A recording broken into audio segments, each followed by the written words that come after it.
Now, last week on ITV News Central, we reported that Jaguar Land Rover had told some suppliers they didn't want any parts from them for the next 6 months. The move affects suppliers providing parts destined for China. Well, the head of one company, which produces machinery for some of JLR's suppliers, has told us it's having a serious impact on their finances, with one customer even asking to delay payments to them. Melissa Wright has this report. Companies like this one in Kings Norton are at the heart of local industry supply chains. They're machinery used by customers supplying products to Jaguar Land Rover. But last week we revealed on this programme that JLR have told some of their suppliers they don't want parts from them for 6 months. And that has serious implications for companies like this one further down the supply chain. One of their customers has asked to delay paying them for several months.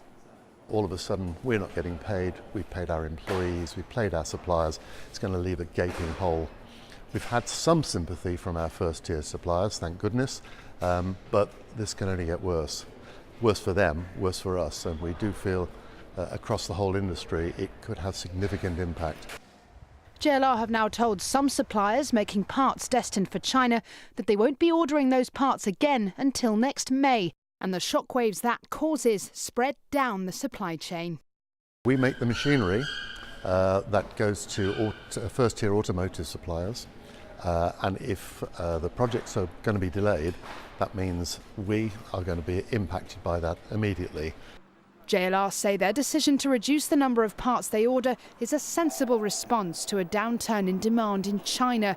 Their car sales in the country dropped by 45% in September and by 49% in October, and that has consequences back home.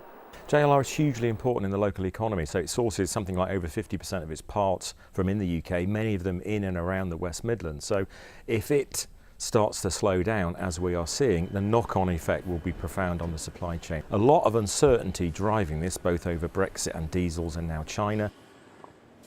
Back at Richard's company, they want to counter that uncertainty by looking to cater to other sectors, and they're optimistic JLR will respond to the difficult climate. There's uncertainty wherever you look at the moment. I think they've got to feel the strain and the pain and respond to it. I'm confident they will respond to it, but there's going to be some short-term pain. For now, companies continue to work out how to absorb that pain and to look to the future. Melissa Wright, ITV News. Well, we approached Jaguar Land Rover about this story, and in a statement they said, as part of the company's continued strategy for profitable growth, Jaguar Land Rover is focused on achieving operational efficiencies and will align supply to reflect fluctuating demand globally as required. We're working closely with our direct suppliers as we do this.